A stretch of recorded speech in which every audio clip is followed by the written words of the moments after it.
అపోస్తలుల కార్యములు మొదటి అధ్యాయం. అపోస్తలుల కార్యములు మొదటి అధ్యాయము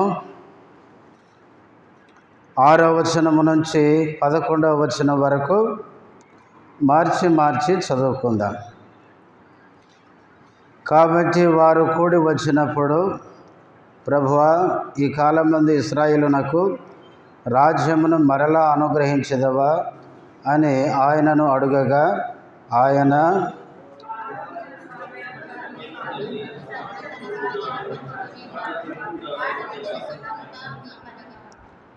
ఆయనను పరిశుద్ధాత్మ మీ మీదికి వచ్చినప్పుడు మీరు శక్తి నొందెదరు గనుక మీరు యెరూషలేములోను యూదయ సమరయ దేశముల యందంతటను భూ దిగంతముల వరకును నాకు సాక్షులయ్యుందురని వారితో చెప్పెను.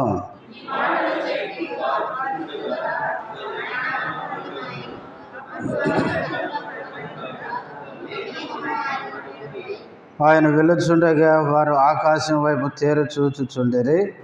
ఇదిగో, తెల్లని వస్త్రములు ధరించుకొనిన 2 మనుషులు వారి యొద్ద నిలిచి, మనుషులారా, మీరు ఎందుకు నిలిచి ఆకాశం వైపు చూచుచున్నారు? మీ యొద్ద నుండి పరమునకు చేర్చుకొనబడిన యేసే ఏ రీతిగా పరలోకమునకు వెళ్ళటం మీరు చూచితురో ఆ రీతిగానే ఆయన తిరిగి వచ్చునని వారితో చెప్పిరి. ప్రార్థన చేసుకుందాం.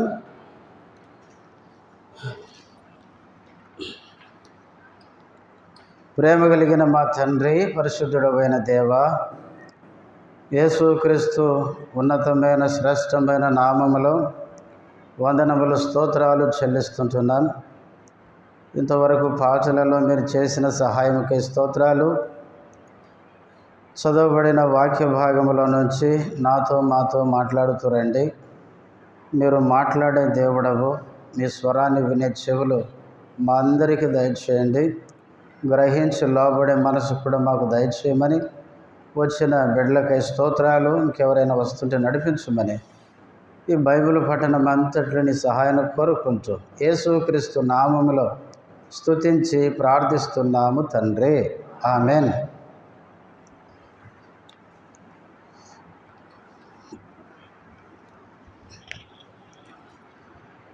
మనము అపోస్తలుల కార్యములో ధ్యానిస్తున్నాం. గత వారము మొదటి అధ్యాయము మొదటి 5 వచనాలు మనం చదువుకొని అందులో నుంచి కొన్ని సంగతులు మనము జ్ఞాపకం చేసుకున్నాం. ఈరోజు 6వ వచనము నుంచి 11వ వచనములో ఉన్న ఈ భాగంలో నుంచి కొన్ని తలంపులు మనం జ్ఞాపకం చేసుకొని వాక్య వెలుగులో మన జీవితాలను పరీక్షించుకొని ప్రభువుకు మన జీవితాన్ని అప్పగించుకుందాం. అపోస్తలుల కార్యములు 1వ అధ్యాయము 6వ వచనం.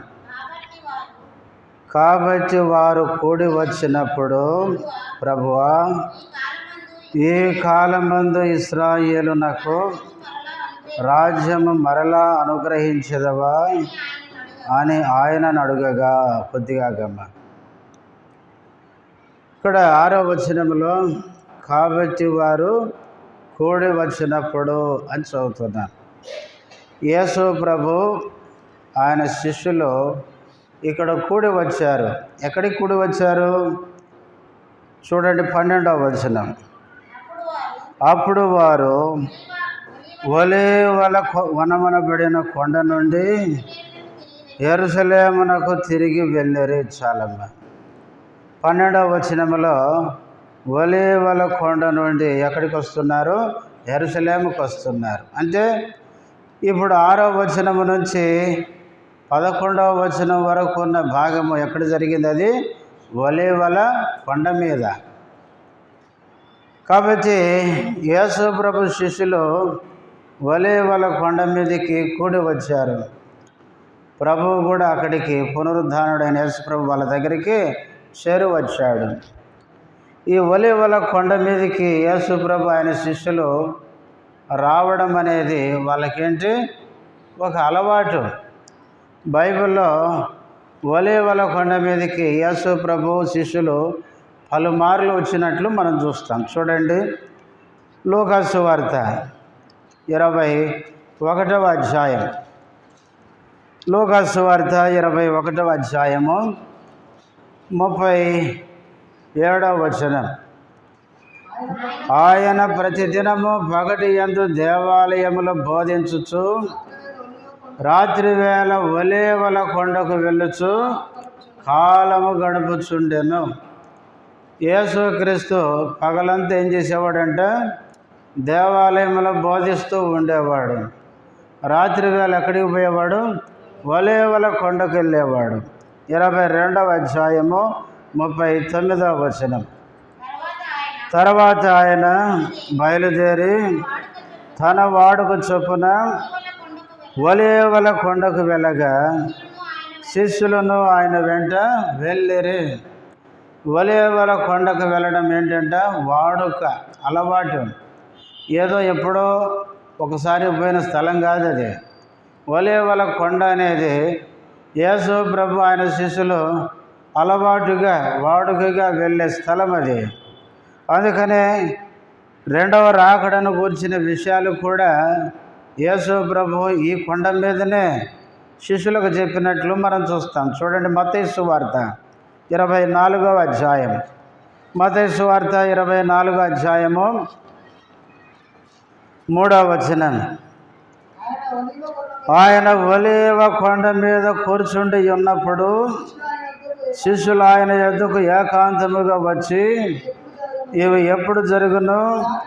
నీ రాకడకును ఈ యుగ సమాప్తికి నీ సూచనలేవి మాతో చెప్పమనగా. తర్వాత ఇక వచనం నుంచి ప్రభు యొక్క రాకడికి ఈ యుగ సమాప్తికి సూచనలు చెప్తూ వచ్చినాడు. కాబట్టి ఒలీవ కొండ మీదకి యేసు ప్రభు ఆయన శిష్యులు అనేక సార్లు వెళ్ళినట్లు బైబిల్లో మనం చూస్తాం. అందుకనే అపోస్తలుల కార్యములు 1వ అధ్యాయం 6వ వచనములో యేసు ప్రభు శిష్యులు పునరుద్ధానుడైన యేసు ఆ ఒలీవల కొండ మీదకి ఏమైనారు? కూడి వచ్చారు. వచ్చినప్పుడు ఇప్పుడు శిష్యులు అడుగుతున్నారు. చూడండి, 1వ అధ్యాయం 6వ వచనంలో, ప్రభువా, ఈ కాలమందు ఇశ్రాయేలునకు రాజ్యమును మరలా అనుగ్రహించదవా అని ఆయనను అడుగగా, యేసు ప్రభువును పునరుద్ధానుడైన యేసుక్రీస్తును శిష్యులు అడుగుతున్నారు.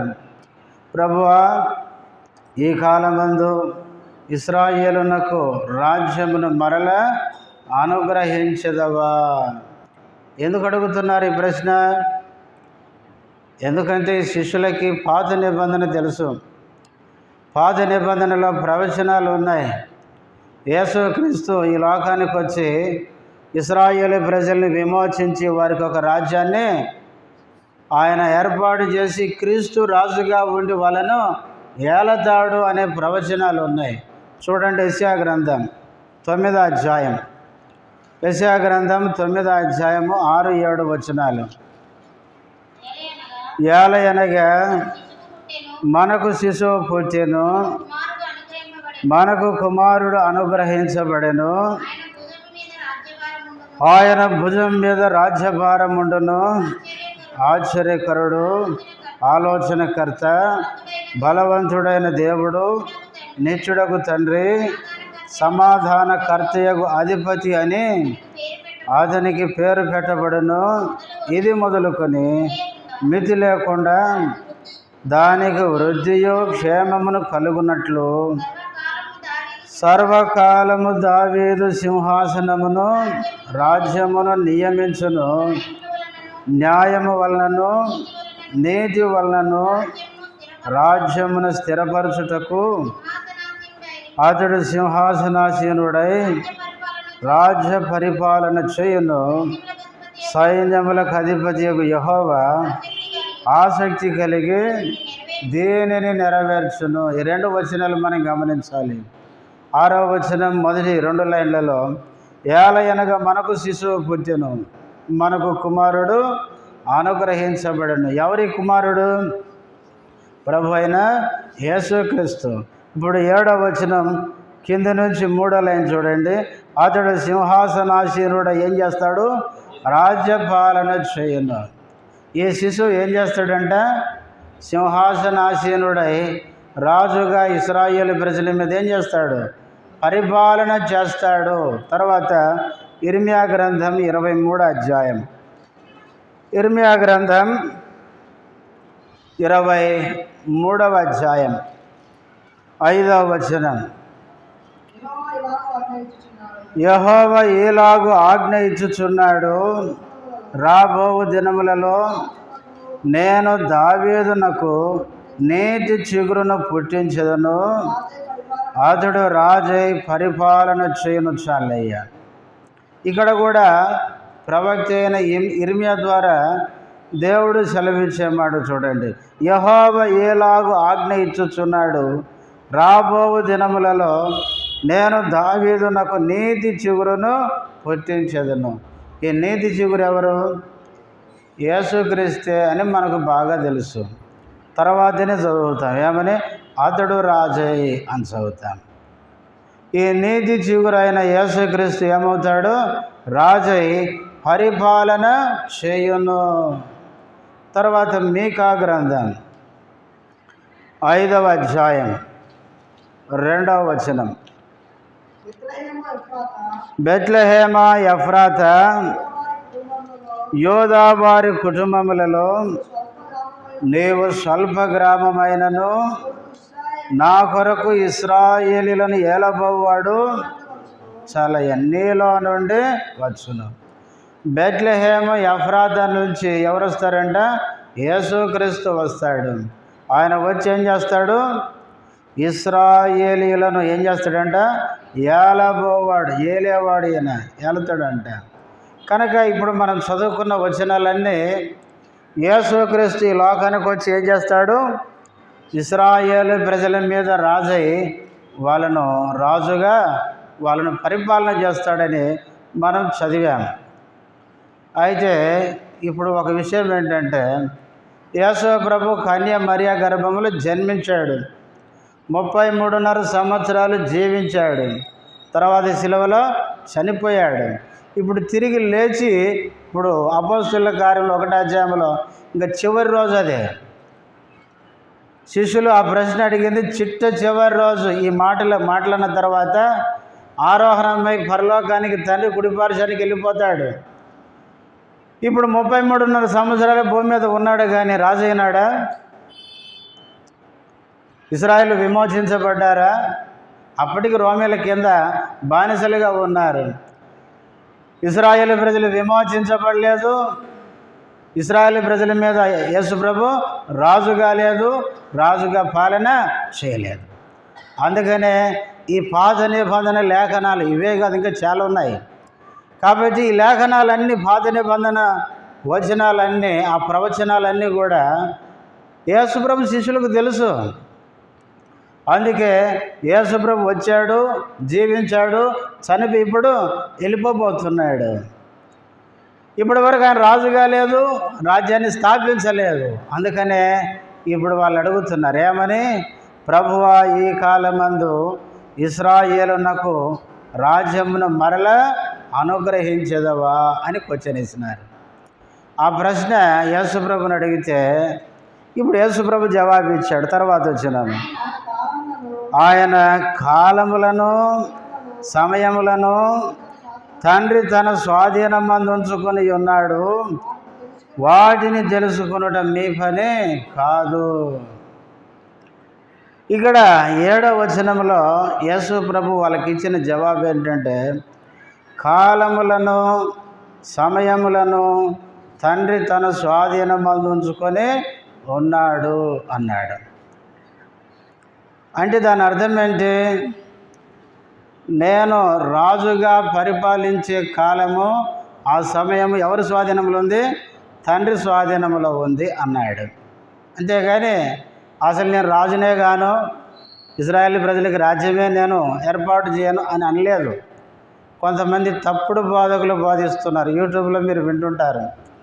అసలు యేసుక్రీస్తే భూమి మీదకి రాడు, క్రీస్తు రాజ్యాన్ని స్థాపించడని బోధిస్తున్నారు. ఎందుకంటే వాళ్ళకి బైబిల్ కొద్దిగా తెలుసు.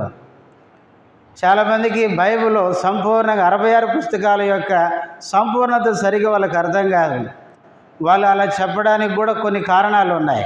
చూడండి, మీకు కొన్ని వచనాలు నేను చదివిస్తే మీకు కూడా కొద్దిగా అర్థమైద్ది. లూకాసు వార్త 17వ అధ్యాయం, లూకాసు వార్త 17వ అధ్యాయము 20-21 వచనం. దేవుని రాజ్యం ఎప్పుడు వచ్చునని పరిసయ్యులు ఆయనను అడిగినప్పుడు ఆయన, దేవుని రాజ్యము ప్రత్యక్షముగా రాదు, ఎందుకనగా ఇదిగో దేవుని రాజ్యం మీ మధ్యన ఉన్నది గనుక ఇదిగో ఇక్కడనని అదిగో అక్కడనని చెప్ప వీలు పడదని వారికి ఉత్తరం ఇచ్చెను.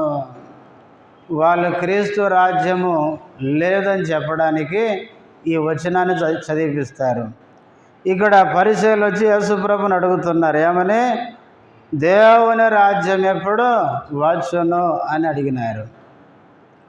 ప్రభు ఏమన్నాడు? దేవుని రాజ్యం ప్రత్యక్షముగా రాదు అన్నాడు. ఈ మాటను పట్టుకొని వాళ్ళు ఏమంటారంటే, చూసారా, యేసుప్రభు అసలు రాజ్యమే ప్రత్యక్షంగా రాదంటే మీరు యేసు సరాసరి భూమి మీదకి వచ్చి ప్రత్యక్షంగా రాజ్యాన్ని స్థాపిస్తాడని ఎట్లా చెప్తారు అంటారు. అసలు బైబిల్లో రాజ్యం అన్నప్పుడల్లా అది వెయ్యల రాజ్యం ఎప్పుడు అనుకోకూడదు. అందుకే బైబిల్ ఎప్పుడు కూడా ఆ సందర్భానుసారంగానే మనం తీసుకోవాలి. ఇక్కడ యేసు ప్రభు ఏం చెప్తున్నాడంటే దేవుని రాజ్యం ప్రత్యక్షంగా రాదు అంటే, ఇక్కడ రాజ్యం అంటే సంఘము, గుర్తుపెట్టుకోండి. సంఘము కూడా ఏంటంటే క్రీస్తు రాజ్యమే. యోహాను సువార్త 3:3లో నికోదేము యేసుప్రభు ఏమన్నాడు? ఒకడు క్రొత్తగా జన్మిస్తేనే కానీ దేవుని రాజ్యం, ఈ మాటలు గుర్తుపెట్టుకోవాలి, దేవుని రాజ్యంలో ప్రవేశించలేడు. క్రొత్తగా జన్మిస్తే ఎక్కడ ప్రవేశిస్తాడు? సంఘములో. సంఘమే రాజ్యం. కొలసీ పత్రిక 1:14 వచనం. ఆయన అంధకార సంబంధమైన అధికారంలో నుంచి విడుదల చేసి ఆయన రాజ్య నివాసులుగా చేస్తాడు కాదు, చేసెను. ఆల్రెడీ మనం ఆ రాజ్యంలో ఉన్నాం. ఏ రాజ్యం అది? సంఘమే రాజ్యం. ప్రకటన గ్రంథం 1:6లో యేసుప్రభు యోహాను రాస్తాడు అక్కడ, ఆయన మనల్ని ప్రేమించచ్చు, ఆయన రక్తం వలన మనల్ని విమోచించి ఒక రాజ్యముగా చేశాను అంటాడు. మనమే అంటే సంఘమే ఒక రాజ్యం. ఆ రాజ్యము గురించి ఈ పరిచయాలు అడిగితే యేసుప్రభు ఏమన్నాడు? అది ప్రత్యక్షంగా రాదు. ఇప్పుడు సంఘం ప్రత్యక్షంగా ఉందా? అందుకే ఆ రాజ్యం అక్కడ ఇక్కడని చెప్పలేము. ఎక్కడని చెప్తావు? ఎన్టీపీసీలో సంఘం ఉంది, గోరకంలో సంఘం ఉంది, అమెరికాలో ఉంది, దుబాయ్లో ఉంది. ఏమండి నీ రాజ్యం ఎక్కడుందంటే సంఘం అనే రాజ్యం ఎక్కడుంది? ప్రపంచమంతా ఉంది. అందుకే యేసుప్రభు అక్కడ ఆ మాట చెప్పినాడు. అక్కడని ఇక్కడని చెప్పలేము, పరోక్షంగా ఉంది ప్రపంచమంతా. సంఘం అనే రాజ్యం గురించి యేసుప్రభు అక్కడ చెప్పినాడు. చాలామంది దాన్ని తీసుకొచ్చి క్రీస్తు రాజ్యం, వేల రాజ్యం ఉంది కదా, దానికి పోలిక పెట్టబోతారు. ప్రియులారా, యేసు క్రీస్తు ప్రత్యక్షంగా భూమి మీదకి వస్తాడు, గుర్తుపెట్టుకోండి. ఆయన భూమి మీదకి వచ్చి ఏం చేస్తాడు? ఇశ్రాయేలు ప్రజల్ని విమోచిస్తాడు ఫస్ట్, అది గుర్తుపెట్టుకోవాలి. ఇశ్రాయేలుని ఏం చేస్తాడు? ఈ లోక రాజ్యాల నుంచి, ఆయన అధికారాల నుంచి విడిపించి ఇశ్రాయేలు ప్రజలకు ఒక రాజ్యాన్ని ఆయన స్థాపించి యెరూషలేమునే రాజధానిగా చేసుకొని యేసుక్రీస్తు దావీదు సింహాసనం మీద కూర్చొని ఆయన రాజుగా పరిపాలన చేస్తాడు. కాబట్టి యేసుక్రీస్తు రెండవసారి రాజుగా రాబోతున్నాడు. మొదటిగా ఆయన ఎట్లొచ్చాడు? గొర్రె పిల్లగా, శిశువుగా వచ్చినాడు. ఆయన మొదటిసారి లోక పాపములను మోసే గొర్రె పిల్లగా వచ్చినాడు. రెండవసారి రాజులకు రాజుగా రాబోతున్నాడు. ప్రకటన 19వ అధ్యాయంలో ఉంది. ఆయనకు రాజులకు రాజు, ప్రభులకు ప్రభు అనే నామం ఉందంట. ఆయన రాజుగా రాబోతున్నాడు. భూమి మీద తన రాజ్యాన్ని స్థాపిస్తాడు. అందుకే దానియేలు గ్రంథం 2వ అధ్యాయంలో మనం చదువుతాం. ఏమని? దానియేలుకు ఒక కళ వచ్చింది. కళలో ఏం కనపడింది? ప్రతిమ కనపడింది. ఆ ప్రతిమే ఈ లోకరాజ్యాలు. శిరస్సు బంగారు అంటాడు, బంగారు విలువైంది, అదే బబులోను రాజ్యం. తర్వాత తర్వాత కింద భాగం వెండి, అంటే బబులోను రాజ్యం కంటే కొంచెం తక్కువ రాజ్యం అంటాడు. బంగారం కంటే వెండి అంటే కొంచెం తక్కువ విలువ, తక్కువ అది. తర్వాత ఇత్తడి, తర్వాత ఇనుము, అట్లా చెప్తాడు. అంటే బబులోను రాజ్యం కంటే కొంచెం చిన్న రాజ్యం, దానికంటే చిన్న రాజ్యం, దానికంటే చిన్న రాజ్యం, ఆ రాజ్యాలు వస్తాయని చెప్పినాడు. చెప్పి చివరికి రోమా రాజ్యం వస్తుంది అన్నాడు. ఆ రాజుల కాలంలో ఆయన ఏం చేశాడు, ఒక చేతి సాయం లేని ఒక రాయి వచ్చి పాదాల మీద కొట్టేసరికి అదంతా ఏమైపోయింది, మొత్తం కూలిపోయింది. దాని అర్థం ఏంటంటే ఈ లోక రాజ్యాలన్నీ కూలిపోతాయి ఒక దినాన. ఇప్పుడు కూలిపోయినాయి. మరి అసలు యోహాను పత్రిక చదివితే ఈ లోకమంతా ఎవరి యందు ఉంది, దుష్టుని యందు ఉంది అని ఉంది. యేసుప్రభు అంటాడు లోకాధికారి వచ్చుస్తున్నాడు అంటాడు. మరి ఈ వచనాలని వాళ్ళకి తెలియదా? కాబట్టి అందుకనే మోసపోకండి. ఇప్పటికీ క్రీస్తు రాజ్యం రాలేదు. పరోక్షంగా సంఘం అనే రాజ్యం వచ్చింది, ఆ రాజ్యంలో మనం ఉన్నాం. కానీ క్రీస్తు రాజ్యం రాబోతుంది. అందుకనే యేసుప్రభు శిష్యులు ఆ ప్రశ్న అడిగినారు, ఏమని, మరలా ఇశ్రాయేలు ప్రజలకి రాజ్యాన్ని అనుగ్రహిస్తావా అంటే అప్పుడు యేసుప్రభు అన్నాడు, కాలాలు సమయాలు తండ్రి ఆయన స్వాధీనం అందు ఉంచుకున్నాడు అన్నాడు. అంతేకాదు, ఇంకొక వచనం చదవండి, యోహాను సువార్త 18వ అధ్యాయము. యోహాను సువార్త 18వ అధ్యాయము 36వ వచనం. యేసు, నా రాజ్యము ఈ లోక సంబంధమైనది కాదు, నా రాజ్యం ఈ లోక సంబంధమైనది అయితే నేను యూదులకు అప్పగింపబడకుండానట్లు నా సేవకులు పోరాడుదురు, కానీ నా రాజ్యం ఇహ సంబంధమైనది కాదు. నేను ఈ వచనాన్ని కూడా చూపిస్తారు. అసలు యేసుప్రభు చెప్పింది నీకు గుర్తుందా? పిలాతు ముందు నిలబడి ఏమన్నాడు, నువ్వు రాజువా అంటే అవునని ఏమని చెప్పాడు, నా రాజ్యము ఈ లోక సంబంధమైనది కాదు అన్నాడు. అందుకనే క్రీస్తు ఈ లోకానికి రాడు, రాజ్య పరిపాలన చేయడం చెప్తారు. అసలు యేసుప్రభు చెప్పింది ఏంటి, వీళ్ళు వ్యాఖ్యానించేది ఏంటి? ఈ లోక రాజ్యాలన్నీ ఎట్లుంటాయంటే క్రీస్తు రాజ్యంలాగా ఉండవు. ఈ లోక రాజ్యాలు ఎట్లున్నాయి, అన్యాయం ఉంది, అక్రమం ఉంది, పాపం ఉంది, మోసం ఉంది, బలత్కారం ఉంది. కానీ క్రీస్తు రాజ్యం అట్లా ఉండదని చెప్తున్నాడు. ఈ లోక రాజ్యాల్లాగా నా రాజ్యము ఉండదని చెప్తున్నాడు. అంతేగాని క్రీస్తు ఈ లోకానికి రాడని, ఈ లోకములో రాజ్యము పరిపాలన చేయడని కాదు. కాబట్టి ప్రియులారా, యేసుక్రీస్తు తప్పకుండా రెండవసారి వస్తాడు. క్రీస్తు ఈ భూమి మీదకి వచ్చి రాజ్య పరిపాలన చేస్తాడు. అయితే ఆ కాలము ఎవరి చేతులు ఉందన్నాడు, తండ్రి స్వాధీనంలో. అందుకనే క్రీస్తు రెండవ రాకడ రావాలి. ఆయన భూమి మీదకి రెండవసారి వచ్చిన తర్వాతనే క్రీస్తు రాజ్యం ఏం చేయబడుతుంది, భూమి మీద స్థాపించబడుతుంది. అయితే యేసుక్రీస్తు ఈ లోకానికి వచ్చేది, ఈ రాజ్య స్థాపన ఇదంతా ఎవరి చేతిలో ఉంది, తండ్రి స్వాధీనంలో ఉంది. కాలాలు సమయాలు తండ్రి ఆయన స్వాధీనంలో ఉంచుకున్నాడు అన్నాడు. అందుకే రాకడ గురించి చెప్పేటప్పుడు కూడా యేసుప్రభు ఏమన్నాడు, ఆ దినమైనా ఆ గడి అయినా ఎవరికి తెలియదు అన్నాడు.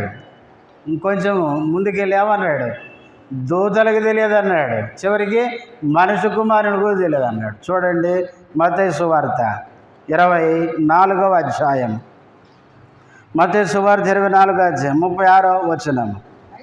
అయితే ఆ దినమును గూర్చి ఆ గడియను గూర్చి తండ్రి మాత్రమే ఎరుగను, ఏ మనుషుడైనను పరలోకమందలి దూతలైనను కుమారుడైనను ఎరుగరు. ఎందుకు ఆ మాట చెప్పినాడంటే, ఏ రోజు యేసు ప్రభువును తండ్రి ఈ లోకానికి పంపిస్తాడో, ఆయన ఈ లోకానికి వచ్చి ఈ భూమి మీద సంఘాన్ని తీసుకొని పోతాడు, తర్వాత మరలా రెండోసారి భూమి మీదకి వస్తాడు, ఆ రాజ్యాన్ని స్థాపిస్తాడు. ఇవన్నీ ఎవరి స్వాధీనములు ఉన్నాయి, తండ్రి స్వాధీనములు. అందుకనే యేసుప్రభు ఆ మాట చెప్పినాడు. జకర్యా గ్రంథం 14వ అధ్యాయం, జకర్యా గ్రంథం 14వ అధ్యాయం 7వ వచనం, ఆ దినము ప్రత్యేకమైనదిగా ఉండును, అది యెహోవాకు తెలియబడిన దినము. చాలు. ఆ దినము అంటే ఈ అధ్యాయం మీరు చదివితే అర్థమైంది. ఇది యేసుక్రీస్తు భూమి మీదకి వచ్చే దినం. ఆ దినాన్ని గురించి ఈ అధ్యాయం చెబుతుంది. ఆ దినము ఏ దినం అంటే ప్రత్యేకమైనదిగా ఉంటుందంట. అది యెహోవాకు తెలియబడిన దినం అంటే దేవునికి తెలిసిన దినం అంతే. అందుకనే ప్రియులారా, యేసుక్రీస్తు శిష్యులు అడిగిన ప్రశ్నకి ఆ కాలం అంటే క్రీస్తు ఈ లోకానికి వచ్చి ఇజ్రాయేలు ప్రజల్ని విమోచించి వాళ్ళకు ఒక రాజ్యాన్ని ఏర్పరిచి క్రీస్తు వారి మీద రాజుగా పాలించే దినం. ఆ సమయం తండ్రి స్వాధీనంలో ఉంది అని అది తెలుసుకోవడం మీ పని కాదన్నాడు.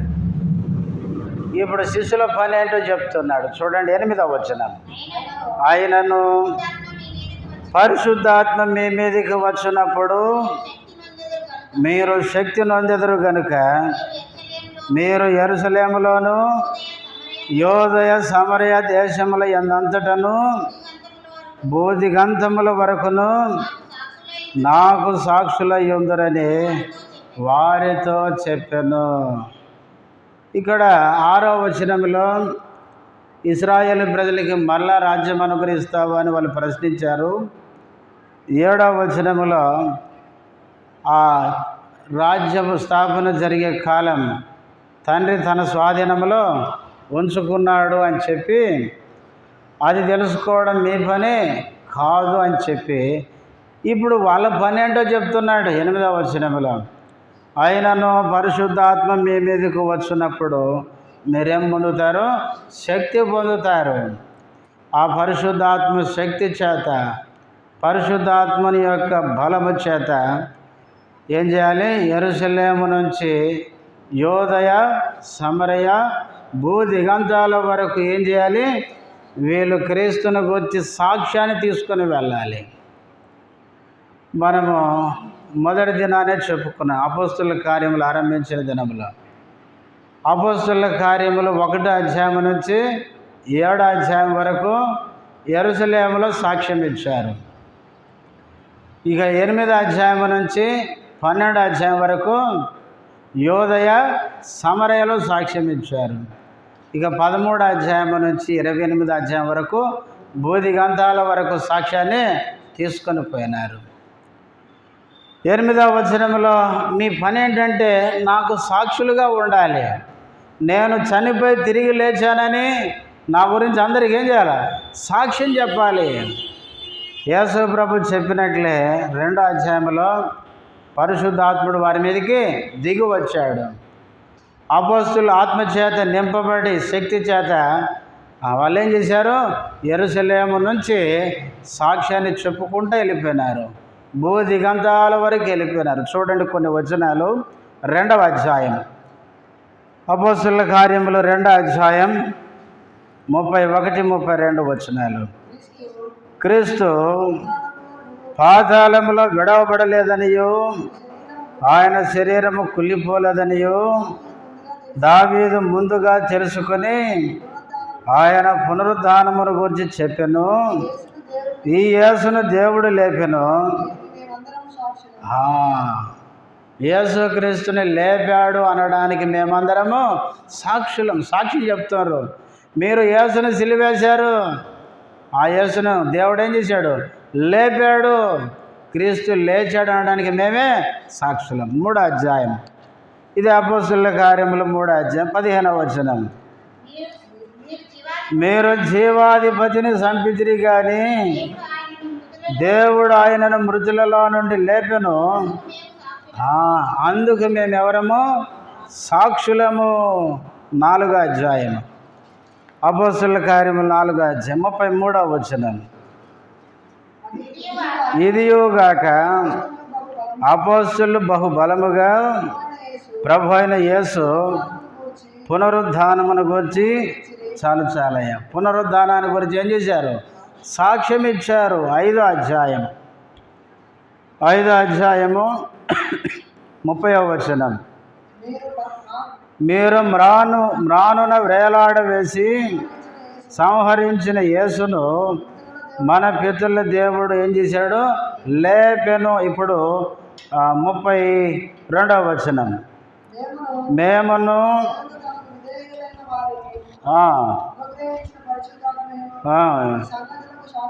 ఈ సంగతులకు ఏమయ్యాము? సాక్షులము. 30వ వచనంలో మీరు యేసును మ్రాను మీద వేలాడదీసి చంపారు, అయితే దేవుడు ఆయన తిరిగి లేపాడు. దానికి 32లో అంటాడు, మేమును పరిశుద్ధాత్మయ్య ఎవరము? సాక్షులము. తర్వాత చూడండి, అపోస్తలుల కార్యములు 10వ అధ్యాయము 39వ వచనం. ఆయన యూదుల దేశమందును యెరూషలేమునందును చేసిన వాటన్నిటికీ మేము సాక్షులము. ఆయనను వారు మ్రానున వేలాడదీసి చంపిరి, దేవుడు ఆయనను 3వ దినమున ఏం చేశాడు? లేపి. చాలు. తర్వాత 13వ అధ్యాయము. ఇది అపోస్తలుల కార్యములు 13వ అధ్యాయం 27వ వచనం.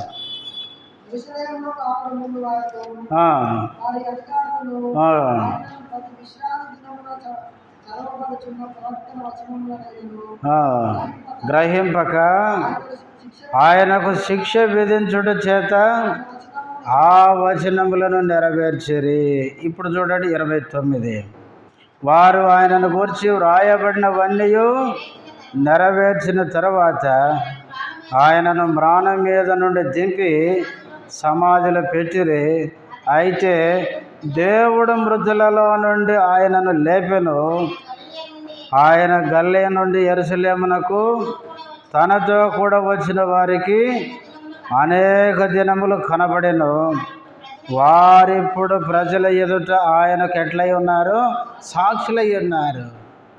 ఈ అపోస్తలుల కార్యములు బైబిల్ పండితులు ఏం చెప్తారంటే, ఈ అపోస్తలుల కార్యాల్లో సాక్షులు లేక సాక్ష్యం ఇచ్చిరి అనే మాట 39 సార్లు ఉందంట. అంటే యేసుక్రీస్తు శిష్యులు పరిశుద్ధాత్మ చేత నింపబడి ఏం చేశారంటే, యెరూషలేము నుండి భూ దిగంతాల వరకు ఏం తీసుకొని వెళ్ళారు? సాక్ష్యాన్ని. యేసుక్రీస్తు మన పాపాల కోసం ఏమైనాడు?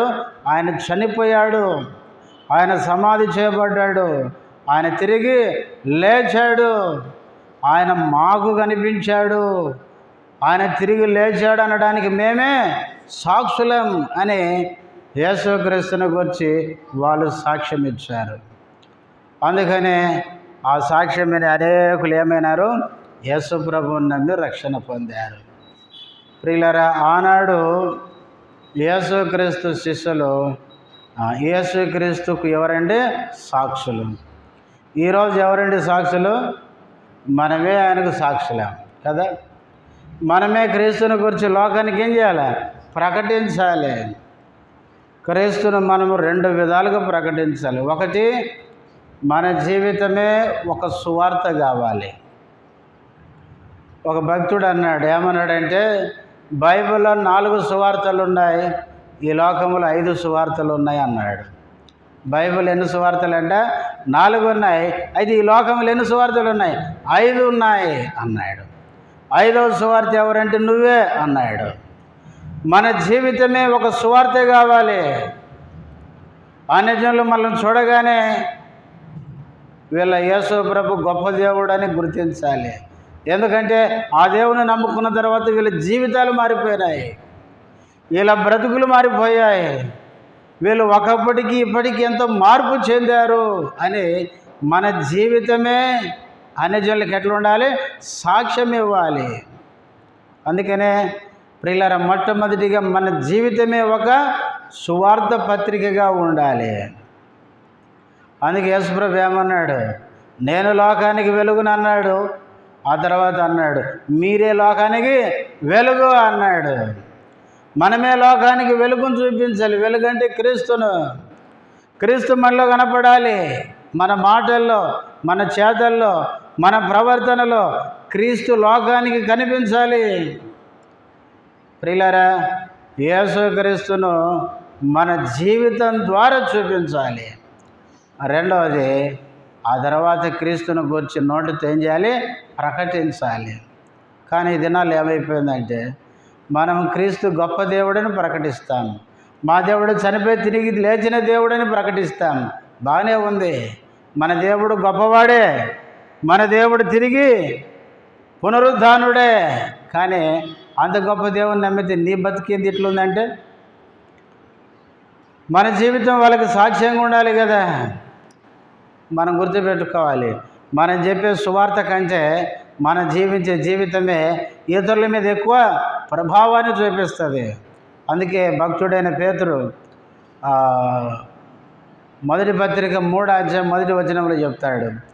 ఏమంటాడు? స్త్రీలారా అని స్త్రీలకు చెప్తూ, మీ భర్తలు వాక్యమునకు అవిధేయులైతే ఆ వాక్యము లేకుండా మీ ప్రవర్తన ద్వారా వారిని రాబట్టవచ్చు అంటున్నాడు. మనం వాక్యం చెప్పకపోయినా మనం మంచి ప్రవర్తన కలిగి ఉంటే మన ప్రవర్తనే అవతల వ్యక్తిని ఏం చేస్తాయి? మార్పు తీసుకొచ్చేదానికి మన ప్రవర్తన వాళ్ళ మీద అట్లా ప్రభావాన్ని చూపిస్తాయి. ఈనాడు లోకంలో ఎంతోమంది క్రైస్తవులు అని చెప్పుకునే వాళ్ళు ఉన్నారు. కానీ ఈ క్రైస్తవులను చూస్తే వీళ్ళు క్రీస్తుకి ఎట్లా లేరు? సాక్షులుగా కనబడడం లేదు. అందుకే ఒక దైవజనుడు బాధతో ఒక పుస్తకంలో రాసినాడు. ఏమని? నేడు భారతదేశంలో క్రైస్తవులందరూ క్రీస్తుకు నిజమైన సాక్షులైతే ఈ భారతదేశం ఎప్పుడో క్రైస్తవ దేశం అయిపోయేదని బాధతో రాసుకున్నాడు ఆయన.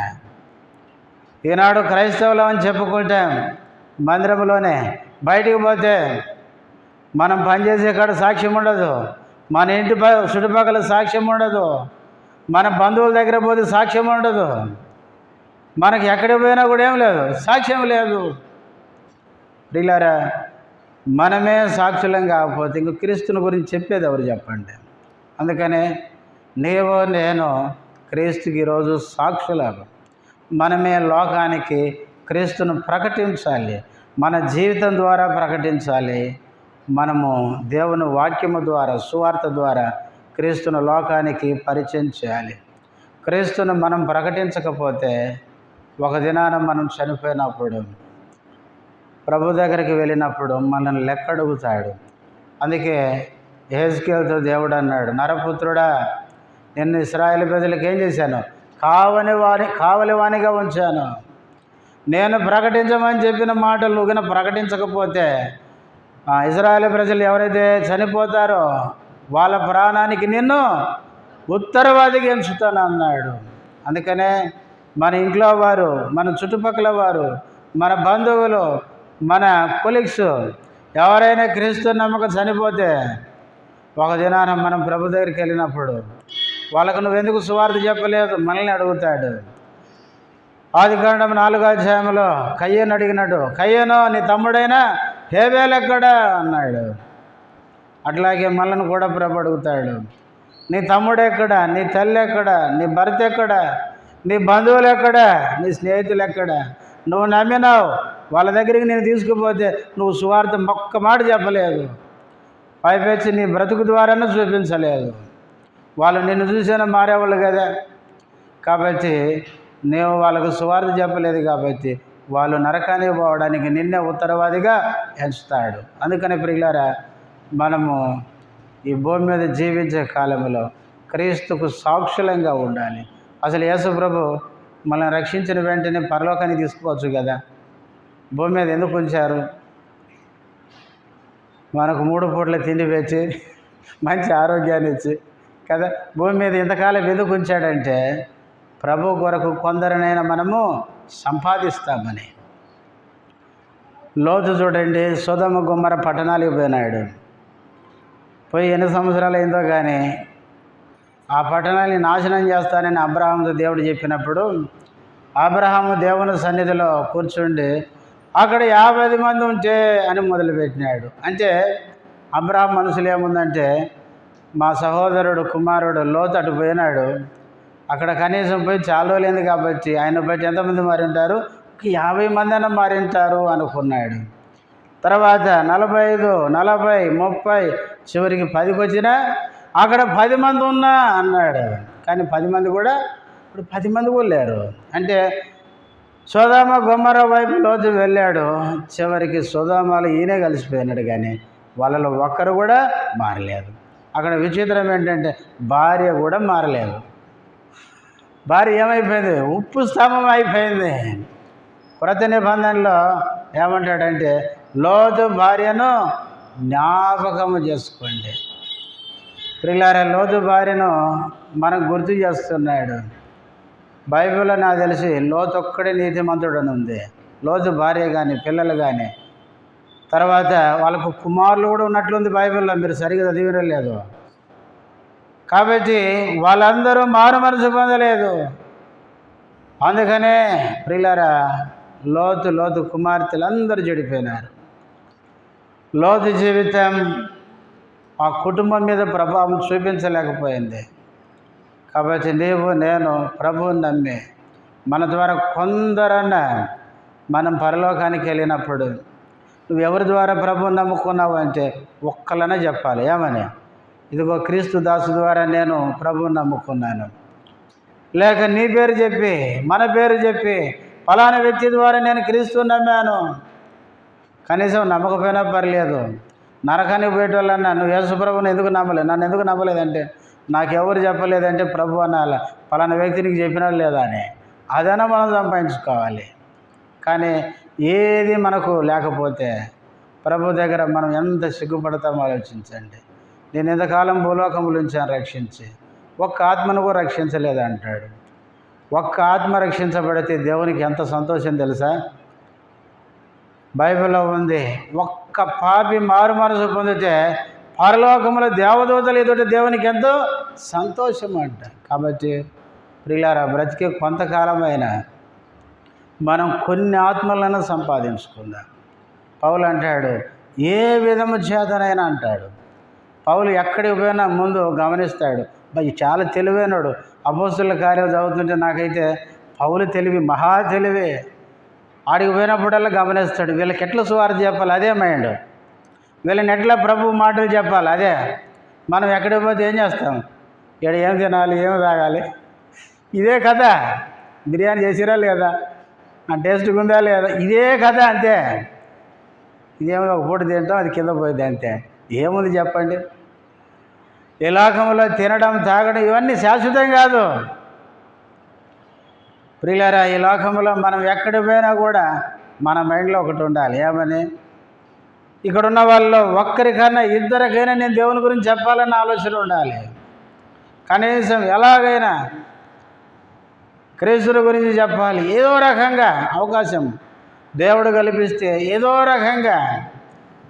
మన ఎదురింటి ఆయన వచ్చినాడు, ఆ ఇంట్లో ఉంటాడు ఒక ఆయన, ఆయన పేరు సతీష్, ఆయన పేరు కిరాయికి. మన పిల్లలు ఈ కీబోర్డు వాయించుకుంటుంటే మా పిల్లలు ఉన్నారు సార్ అని వచ్చినాడు. ఏం చేసాడు, గేటు కట్టుకు వచ్చి ప్రైజులాడు సార్ అన్నాడు. ప్రైజులాడు అనేసరికి నేను అన్నాడు మీరు క్రైస్తవులే అన్నాను. అంటే క్రైస్తవులు కాకపోతే ప్రైజులాడు చెప్పొద్దా అన్నాడు. ఇక నాకు అనిపించింది మెల్లగా ఇంకా ప్రైజులాడు ఆయన చెప్పాడు కాబట్టి మెల్లగా ఎట్లా ఒకట్ల క్రీస్తు ప్రేమల గురించి చెప్పాలనిపించి ఇక మెల్లమెల్ల ఒక్కసారి యేసుప్రభు కాడికి పోతే ఈయన ఏమవుతాడని ఇక మెల్లమెల్లగా పక్కన ఉంటాడు కదా అని చెప్పాను. చూడండి, యేసుప్రభు మంచి దేవుడు. ఆయన నమ్ముకునే వాళ్ళు ఏదో తక్కువ కులస్తులని మీరు ఎప్పుడు అనుకోకండి. ఆయన్ని నమ్ముకున్న వాళ్ళు పెద్ద పెద్ద కులాలు కూడా ఉన్నారు. యేసుక్రీస్తును మొట్టమొదటిగా మన ఇండియాలో నమ్ముకుంది బ్రాహ్మణులు. మీకు తెలుసా, కేరళ బ్రాహ్మణులు మొదటిగా యేసుప్రభుని నమ్ముకుంది. అసలు మొట్టమొదటిగా మొదటి శతాబ్దంలో అసలు అమెరికా దేశాన్ని కనుగోకముందే మన ఇండియాకు సువార్త వచ్చింది. యేసుక్రీస్తు శిష్యులలో ఒక శిష్యుడు ఎవరు, తోమా క్రీస్తు శకం 53లో మన ఇండియాకు సువార్తను తీసుకొని వచ్చినాడు. ప్రియులారా, అమెరికాకు సువార్త వెళ్ళకముందే మన ఇండియాకు వచ్చింది. చాలామంది ఏమంటారు, యేసుప్రభు అసలు అమెరికా సువార్త ఇండియా నుంచి పోయింది. చరిత్ర తెలిస్తే ప్రియులారా మనం అట్లా మాట్లాడాము. కాబట్టి యేసుక్రీస్తు మొట్టమొదటిగా మన ఇండియాకు శిష్యుల్ని పంపించినాడు. ఆయన చెన్నై వచ్చి కేరళ వచ్చి ఆ ప్రాంతంలో సువార్త చెప్తే కేరళ బ్రాహ్మణులు మొదటి క్రీస్తుని నమ్మినారు. అందుకే క్రైస్తవులకి ఓసి సర్టిఫికేట్ ఇచ్చేది. ఆ బ్రాహ్మణులకి రిజర్వేషన్ పెడితే వాళ్ళు అన్నారు, అసలు మేము బ్రాహ్మణులమండి, మాకేంటి రిజర్వేషన్, మాకు అవసరం లేదన్నారు. కాబట్టి ప్రియులారా యేసుక్రీస్తును ఎవరైనా నమ్ముతారు. అందుకే నేను ఆయన చెప్పాను, చూడండి క్రీస్తుని నమ్మడానికి కులము మతం లేదండి. మా సంఘానికి వచ్చే వాళ్ళు అన్ని రకాల వాళ్ళు ఉన్నారు. కాబట్టి క్రీస్తుని ఎవరైనా నమ్మొచ్చు అని చెప్తే సర్లే సార్ అంటే వెళ్ళిపోయాడు. మళ్ళీ నిలబడితే ఇంకేం చెప్తాడని వెళ్ళిపోయాడు. ఆయన పోయిన తర్వాత మెల్లమెల్లగా నన్ను చూసుకుంటూ తిరుగుతున్నాడు. వాళ్ళ సమయం దొరికితే ఇంకొక గోలు వేస్తాం అంతే. కాబట్టి అట్లా మనం ఏదో రకంగా ఏం చేయాలి, సువార్త చెప్పడానికి ప్రయత్నం చేయాలి. కాబట్టి ప్రియులారా మనమే నేటి దినాల్లో క్రీస్తుకి ఏంటంటే సాక్షులం, క్రీస్తుకు సాక్షులు. అందుకే యేసుప్రభు శిష్యులతో అన్నాడు, ఏమన్నాడంటే ఆయనను పరిశుద్ధాత్మ మీ మీదకి దిగి వచ్చినప్పుడు మీరు శక్తి పొందుతారు. ఆ శక్తి చేత యెరూషలేములో, యోదయలో, సమరయలో, భూదిగంతాల వరకు నాకు ఎట్లుండాలి, సాక్షులుగా ఉండాలి అని చెప్పినాడు. తర్వాత అపోస్తుల కార్యములు 1వ అధ్యాయం 9వ వచనం, ఈ మాటలు చెప్పి వారు చూచుచుండగా ఆయన ఆరోహణమాయను. అప్పుడు వారి కనులకు కనబడకుండా ఒక మేఘము ఆయనను కొనిపోయెను. ఆయన వెళ్ళుచుండగా వారు ఆకాశం వైపు తేరు చూచుండిరి. ఇదిగో తెల్లని వస్త్రములు ధరించుకొని 2 మనుషులు వారి యొద్ద నిలిచి, గలిలయ మనుషులారా, మీరెందుకు నిలిచి ఆకాశం వైపు చూచుచున్నారు? మీ యొద్ద నుండి పరలోకమునకు చేర్చుకొనబడిన యేసే ఏ రీతిగా పరలోకమునకు వెళ్ళటం మీరు చూచితిరో ఆ రీతిగానే ఆయన తిరిగి వచ్చునని 9వ వచనంలో ఈ మాటలు చెప్పి శిష్యులు చూస్తుండగా యేసుప్రభు ఏమైనాడు, ఆరోహణమైనాడు. ఒలీవల కొండ మీద నుంచి శిష్యులు చూస్తూ ఉండగా ఆయన తండ్రి కుడి పార్శ్వానికి ఏమైనాడు, ఆరోహణమయ్యాడు. ఆరోహణమయ్యేటప్పుడు ఒక మేఘం వచ్చి ఏం చేసింది, వారికి కనపడకుండా ఆయన తీసుకొని వెళ్ళిపోయింది. యేసుక్రీస్తు వెళ్ళిపోయిన తర్వాత 2 మనుషులు కనపన్నారు. వాస్తవంగా ఇక్కడ మనుషులని ఉంది కానీ వాళ్ళు ఎవరండి, దేవదూతలు. ఆ 2 దూతలు ఏమన్నారు, 11వ వచనం, గలిలయ మనుషులారా, మీరెందుకు నిలిచి ఆకాశం వైపు చూచుచున్నారు? మీ వద్ద నుండి పరలోకమునకు చేర్చుకొనబడిన యేసే ఏ రీతిగా పరలోకమునకు వెళ్ళటం మీరు చూచితిరో ఆ రీతిగానే ఆయన తిరిగి వచ్చునని వారితో చెప్పాను. 2 దేవదూతలు ఏం చెప్పారంటే, యేసుప్రభు పరలోకానికి వెళ్ళడం మీరు చూశారు కదా, ఎట్లా వెళ్ళాడో ఆ రీతిగానే తిరిగి వచ్చును అనేది 2వ రాకడం చూపిస్తుంది. ప్రియులారా యేసుక్రీస్తు ఈ లోకానికి వచ్చాడు, మనందరి పాపాల కొరకు సిలువలో మరణించి చనిపోయి తిరిగి లేచాడు. ఆ సువార్తను ప్రకటించే బాధ్యత శిష్యులకు అప్పగించాడు. ఆయన పరలోకానికి వెళ్ళి తర్వాత వెళ్ళేటప్పుడు దూతల చేత ఏమిచ్చాడు, వర్తమానం. గలిలయ మనుషులారా, శిష్యులతో చెప్తున్నారు 2 దూతలు, ఆ యేసు ఎలా వెళ్ళాడో అలా మళ్ళా తిరిగి వస్తాడు. ప్రియులారా యేసుక్రీస్తు తప్పకుండా తిరిగి వస్తాడు. యేసు ప్రభువే చెప్పినాడు. చూడండి యోహాను సువార్త 14వ అధ్యాయం 3వ వచనం,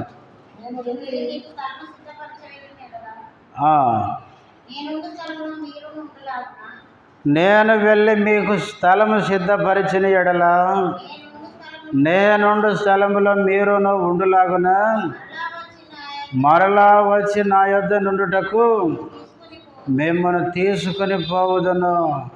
మరలా వచ్చి అనే మాట 2వ రాకడం చూపిస్తుంది.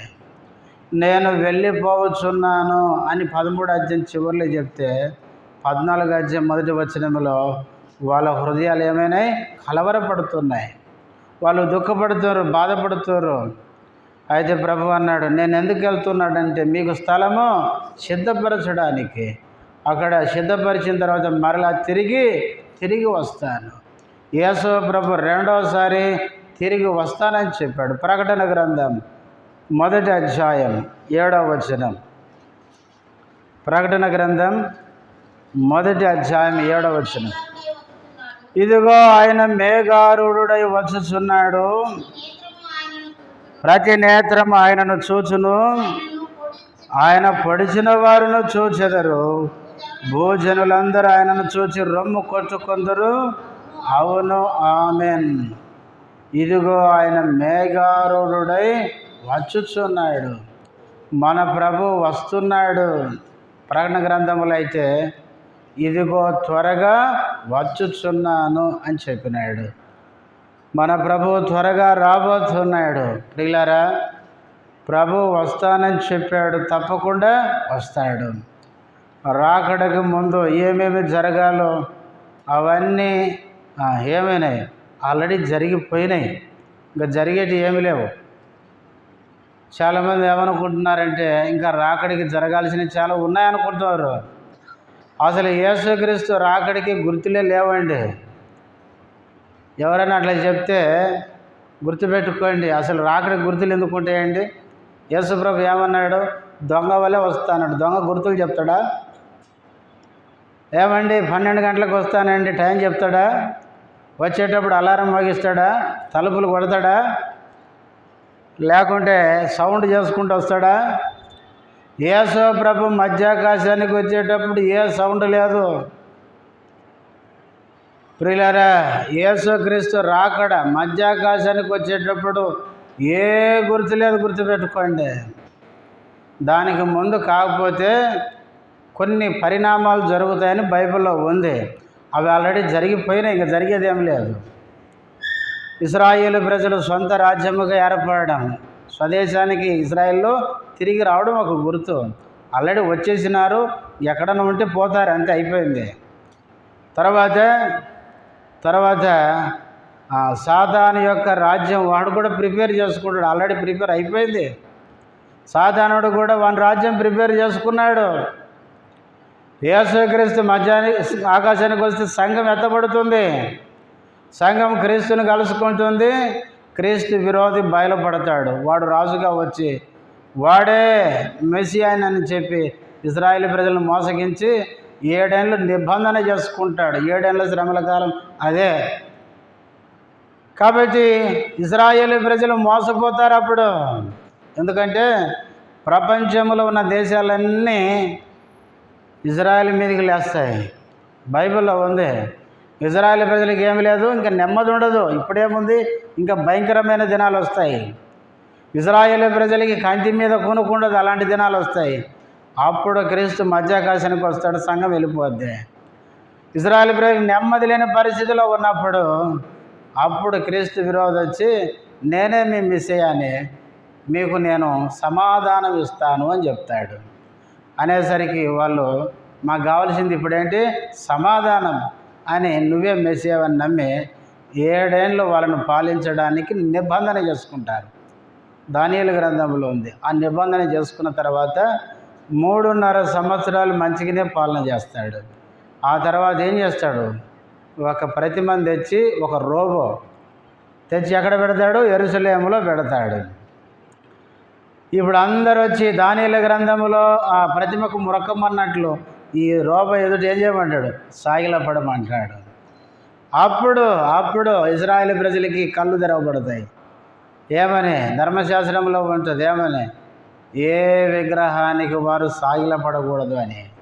అందుకే యేసుప్రభు అన్నాడు, చదువువాడు గ్రహించును. మత్తయి సువార్తలో వాళ్ళు ధర్మశాస్త్రం చదివి ఏందిరా ఇది పెట్టి మొక్కమంటున్నాడు, మన మెస్సియా ఇట్లా చేయడు కదా అని గుర్తించి వాళ్ళు ఏం చేస్తారు? క్రీస్తు విరోధి వీడని గుర్తించి తిరుగుబాటు చేస్తాడు. అప్పుడు సాతానుడు 3.5 సంవత్సరాలు ఏం చేస్తాడు? మహాశ్రమలు, అవే భయంకరమైన శ్రమలు. ప్రియులారా, యేసుక్రీస్తుని నమ్మి రక్షించబడి క్రీస్తు మధ్యాకాశానికి వస్తున్నప్పుడు ఆ రాకడ కొరకు మనం సిద్ధపడకపోతే మాత్రం ఏమైపోతాం? ఇక్కడ విడవబడతాం. విడవబడ్డామంటే 7 సంవత్సరాలు నీకు నాకు మనందరికీ శ్రమలు తప్పవు. ఆ శ్రమలు ఎట్లుంటాయంటే ప్రకటన గ్రంథంలో ఉంది. ప్రకటన గ్రంథం 6వ అధ్యాయం నుంచి దాదాపు 18వ అధ్యాయం వరకు 7 ఏళ్ల శ్రమల కాలంలో జరిగే విషయాలు అవన్నీ. 19వ అధ్యాయంలో గొర్రెపిల్ల వివాహం, పెళ్ళి. కాబట్టి ఈ 18వ అధ్యాయం వరకు గొర్రెపిల్ల అయిన క్రీస్తు ముద్రలు విప్పుతుంటే భూమి మీద తీర్పులు జరుగుతాయి. శ్రమలు, భయంకరమైన శ్రమలు. 7 ముద్రలను గూర్చిన శ్రమలు, 7 బూరలను గూర్చిన శ్రమలు, 7 పాత్రలు కుమ్మరిస్తే భూమి మీద శ్రమలు, భయంకరమైన శ్రమలు. ఆ శ్రమలకు తట్టుకోలేక మనుషులు సావు కోరుకుంటారంట. కానీ మనుషులకి ఏమి రాదు, సావు రాదంట. ఇప్పుడు చద్దామంటే ఉట్టిగానే చచ్చిపోవచ్చు, ఆ రోజు సావు రాదు. ఒక సేవకుడు చెప్తుంటే విన్నాను. అప్పుడు సద్దామని చాలామంది ఉరి పెట్టుకుంటారంట. మెడకు ఉరి అట్లా బీసుకుపోద్దంటే కానీ పానం పోదు. ఎట్లుంటుంది? ఎంత ఇబ్బంది కదా. నాలుక బయటకు వచ్చి ఉంటుంది, ఓ అని మొత్తుకుంటా కానీ పానం పోదు. సద్దామనుకుంటే సావు రాదు. కాబట్టి అందుకే గుర్తుపెట్టుకోండి, ఒకవేళ నిప్పు ఒంటికి అంటించుకొని చచ్చిపోదామని కొంతమంది అట్లా అంటించుకుంటే మీద ఒళ్ళత కాలిపోతే పానం పోదు. ఇంకెట్టుంటో చూడండి. అందుకే భయంకరమైన శ్రమలు. ఆ దినాలు రాకముందే మనం ఏం చేయాలి? మనము ప్రభు కొరకు మనం జీవించాలి. నా ప్రభు ఎప్పుడొచ్చినా నా ప్రభువుని నేను ఎదుర్కోవాలన్న ఆ గమనముతో ప్రభు కొరకు సిద్ధపడాలి. అందుకే యేసుక్రీస్తు రాకడ గురించి చాలా విషయాలు చెప్పి ఆయన పెళ్ళి కుమారుడు రాక కొరకు ఆ కన్యకులు సిద్ధపడే విధానం గురించి చెప్తాడు. ఉపమానం. 5 మంది బుద్ధి లేని వాళ్ళేమో సిద్ధపడుతున్నట్లు అనుకున్నారు, కానీ వాళ్ళు సరిగా సిద్ధపడలేదు. కానీ బుద్ధి కలిగిన వాళ్ళు సిద్ధపడ్డారు, వెళ్ళిపోయినారు పెళ్లి కుమారునితో. అట్లాగే నీవు నేను మనమందరం కూడా మన ప్రభు ఎప్పుడొచ్చినా మనం ఎట్లుండాలి? సిద్ధంగా ఉండాలి. అందుకని ఒక సేవకుడు ఒక పుస్తకంలో రాస్తే నేను చదివాను. ఒక క్రైస్తవుని యొక్క ఆలోచన ఎట్లుండాలంటే,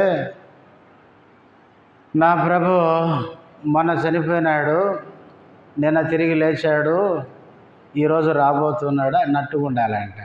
అంటే ఏ రోజైనా నా ప్రభు వస్తాడు అనే గమనంతో ఉండాలంట. అందుకే ఈరోజు నా ప్రభు వస్తాడని ఎదురు చూస్తూ ఈరోజు వచ్చినా నేను వెళ్ళిపోవాలన్న ఆ దృష్టితో మనం ఉండాలంట. పిల్లరా, మన ప్రభు ఎప్పుడైనా రావచ్చు. కాబట్టి బైబిల్లో ఉంది, మీరు అనుకోనని గడియలో మనుష్య కుమారుడు వస్తాడని ఉంది. మనం ఇప్పుడు రాడలే. చాలామంది అనుకుంటుంటారు, ఓ ఎప్పటి నుంచి చెప్తారు వీళ్ళు, ఇంకా రాడలే యేసుప్రభు అనుకుంటారు. ఇదే నిర్లక్ష్యం అంటే, మెలకువ లేనితనం అంటే. చాలామంది ఏమనుకుంటారంటే అసలు వస్తాడు. అందుకే పేతురు పత్రికలో ఉంది. పేతురు అంటాడు, మోసపోకండి. కొంతమంది అబద్ధ బోధకులు వచ్చి కూడా అసలు యేసు ప్రభు వస్తాడని ఎప్పుడు చెప్పినాడు? 2 నెలల క్రితం చెప్పాడు. పౌలు కూడా ఎదురు చూసినాడు, పేతురు ఎదురు చూసినాడు, ఇంకా భక్తులు ఎదురు చూసినాడు. మన ముందున్న భక్తులంతా ఎదురు చూసినాడు. మరి వచ్చిండా? రాలేదు కదా. మీ కాలంలో కూడా రాడని చెప్తున్నాడంట. అంటే అట్లా మనల్ని మోసగించే ప్రమాదం ఉంది. అందుకని మనం ఎప్పటికప్పుడు సిద్ధంగా ఉండాలి ప్రభు వస్తే మనం వెళ్ళడానికి. కాబట్టి ఆ దూతలు ఇద్దరు అన్నారు, గలిలయ మనుషులారా, ఎందుకు ఇక్కడ నిలబడి చూస్తున్నారు? ఎలాగో ఈ యేసు పరలోకానికి ఆరోహణమైనాడు, అలాగే ఆయన తిరిగి వస్తాడు. పిల్లరా, యేసుక్రీస్తు వస్తాడు. యేసుక్రీస్తు వచ్చినప్పుడు నీవు నేను ఆ ప్రభువుని ఎదుర్కోవాలంటే ఒక్క వచనం చదవండి, ముగించుకుందాం. యోహాను రాసిన మొదటి పత్రిక 3వ అధ్యాయం